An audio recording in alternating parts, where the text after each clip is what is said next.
So I've been fortunate to find myself in a number of different conversations with Ed Catmull, the founder of Pixar, and a couple other executives inside that firm. Pixar is known for harnessing conflict tremendously. Ed Catmull actually says that every Pixar film starts out as the worst idea you've ever heard. And that conflict, yeah, right? And the conflict is how they go from what he says that movies go from suck to non-suck. So the idea here is that directors and managers and animation directors, they're all working on this film, and they look every day at the past footage. And in doing so, they find certain problems with the film that they fix. And so what I think is amazing about that is that they actually view conflict as the thing that makes their product better. And rather than be something you resolve, it's something they harness and keep task focused and use to make better. I'm just still amazed at the idea that it's fighting over those ideas that does it. What an awesome example. I've been obsessed with Pixar's rules for storytelling for many years, and now I'm deeply curious to know more about their rules for conflict. David Burkus, it's awesome to have you on the show today. This has been a long time coming, and I can't even tell you how pumped I am to finally introduce my audience here at Out of Office to your work. You've been ranked multiple times as one of the world's top business thought leaders, and your 5 best-selling books are some of the best resources about leadership and innovation that I've ever come across. I'd love to begin by talking about a newsletter that you published a while back that really grabbed my attention. And your headline was "The Surprising Benefits of Conflict in the Workplace." I'd love to know what led you to the conclusion that workplace conflict may have benefits, and what are they? The biggest surprising benefit of conflict is that you need it. You need task-focused conflict in order to find the most innovative solutions. In fact, one of my favorite questions for judging how a organizational culture or a team culture is I'll straight up ask the team leader, like, when was the last time people disagreed with you in front of the rest of the team? A lot of people I ask that to can't answer, which is a huge indication that we've got a problem, because what you want is people to feel safe enough to share those differing opinions. Task-focused conflict is not a sign that your people are not getting along or what have you. Task-focused conflict is a sign that your people actually do tap into a variety of different forms of intellectual diversity, and then you can harness that to have more innovation. One I've been learning too is just how much small-scale conflicts, fighting over resources, etc., actually stem huge conflicts. Like, you want people arguing in a project as early as possible. I think Seth Godin once called it thrashing, right? You want people to thrash, meaning fight for their resources, push back on ideas, etc. You want them to do that as early as possible because it saves you from disaster a lot of times as well. Now, a caveat here. This doesn't mean all forms of conflict always have surprising benefits. This means task-focused conflict over ideas, implementations, resources. These are all fine as long as they stay respectful. If it delves into sort of personal conflict, if you start judging people, judging their intelligence, judging their preparedness, etc., that's a different thing. That's something we should nip in the bud as quickly as possible. But fighting over the right ideas and doing it in a respectful way. Respectful dissent is something every leader should be calling for on a regular basis and teaching people how to do if they don't know how to do it already. What happens in companies where there is no respectful dissent and no conflict? It's actually some of the most toxic cultures that are the ones that have the least amount of open conflict. Most of the time, people still disagree with you. They just don't want to do it in front of you out of fear. So then they end up gossiping, then they end up sniping. It's not really productive complaining, it's recreational complaining. You're just doing it to make yourself feel better, right? To occupy your time. And the problem with that is you end up with huge amounts of blind spots in leadership. You end up with teams who don't actually know where the potential roadblocks are because the people who see them aren't saying anything.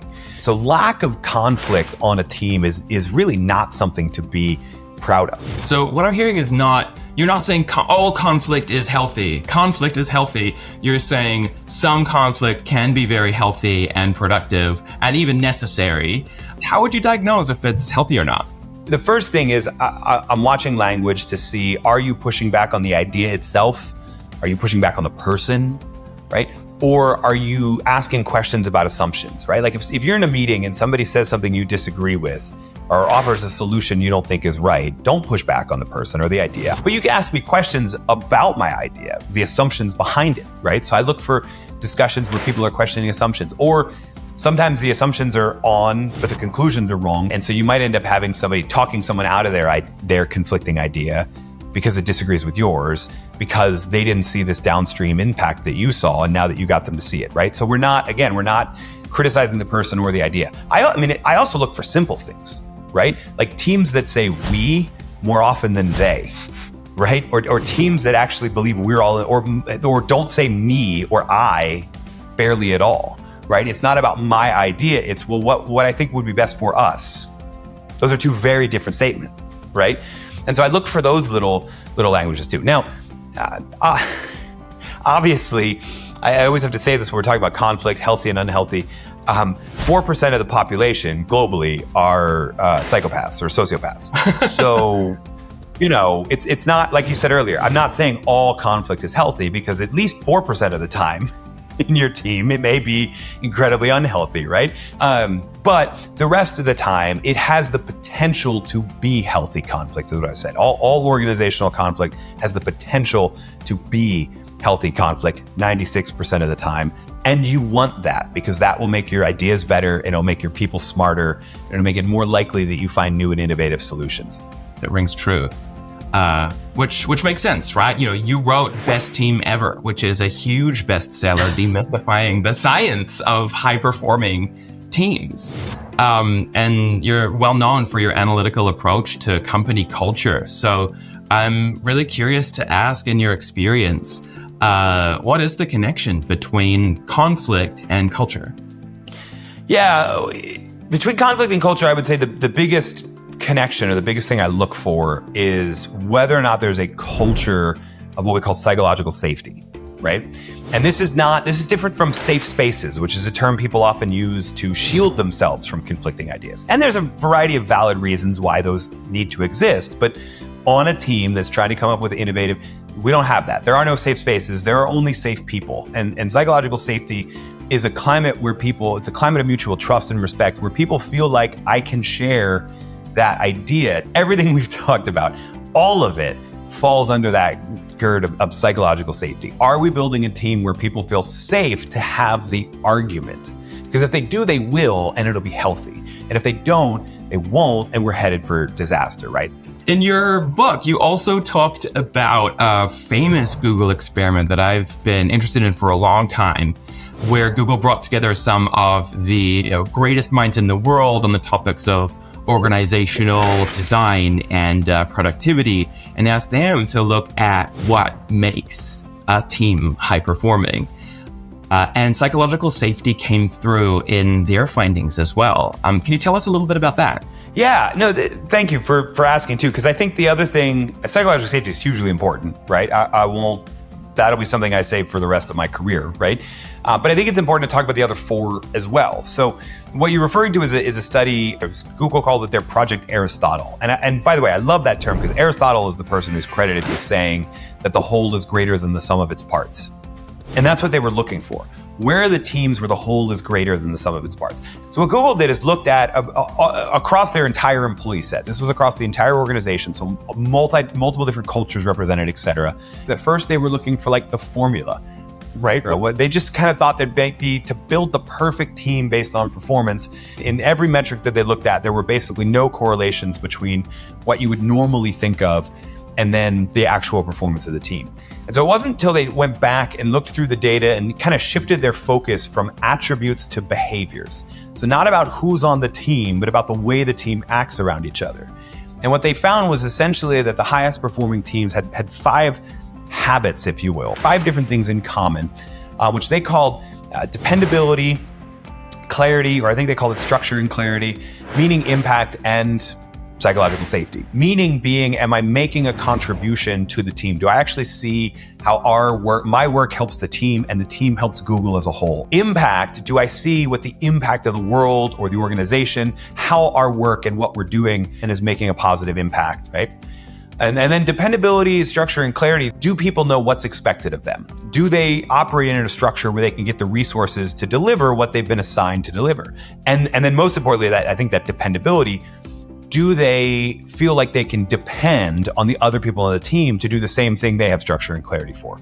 As a result, we really can sync up together, right? The last thing you want is for everybody on the team to take off running a specific play and have one person have no idea what's going on and run in the exact wrong direction, right? That's that structure, clarity, dependability thing. Can we actually function as a team because we know what everybody's working on and we know how it all fits together, and we believe that everybody's going to actually deliver what they're responsible for delivering, so it's all going to work in the end. Yeah, part of what I find so interesting about that whole experiment and the approach that you take in your work as well is the connection that it makes from something that can be elusive like culture to the bottom line. The thing that becomes interesting about Google's method is they started from the endpoint of performance, of results, output, productivity, and they dug their way through and came out on the other side in the tunnel that leads to company culture. The Google study proves it because it worked backwards from the right endpoint, but it does still kind of continue to boggle my mind that some people believe they can get one without the other. And I mean, candidly, that's fine. I'm happy to work with people who realize they need to work on that culture and then watch them run laps around the teams that don't. Well put. You started to define company culture there. I think company culture is one of those terms that doesn't have a clear, agreed definition. Can you tell us what yours would be? When you ask people questions about their employee experience, when you give them engagement surveys, for example, or other kind of pulse surveys, most of the time they're not answering what it's like to work for the whole company. They're talking about what it's like to work on the team or teams that they work on. So I study team culture, and I'm a huge proponent of the idea that team culture, which every leader at every level is responsible for the culture of their team, the team culture is far more important. And when we say company culture, all we really mean is the average of all of the various team cultures, right? That's the team culture. Company culture, if you're gonna twist my arm and make me give you a definition, is merely the average of all of the different teams on the company's individual cultures. The sum of the parts. Yeah, it's interesting how that definition has nothing to do with physical proximity, right? It has nothing to do with bricks and mortar, nothing to do with what building you work in, or how often you have casual Fridays, or go out for drinks after work. It's about the habits that are formed from your day in, day out communication with the immediate team that you work with. Yeah. So I'm curious for you to talk about how this applies in a remote environment. How might it be completely the same? How might it be different for a remote team versus a bricks and mortar team? Yeah, well, I mean, it's not all that different, actually. Like we talked about how to handle conflict, that doesn't change, right? The rules around not criticizing the idea or the person, but asking questions about assumptions or about downstream effects of the idea when you want to disagree with it, those rules don't change, right? The things that build psychological safety, trust and respect, vulnerability, those don't change in a virtual environment. Makes perfect sense. David, are there any resources that you would recommend for viewers who are watching this and would like to join the school of David Burkus? So, I mean, obviously, I would love for you to grab a copy of either Leading From Anywhere or Best Team Ever. Both of them have information we've been talking about here.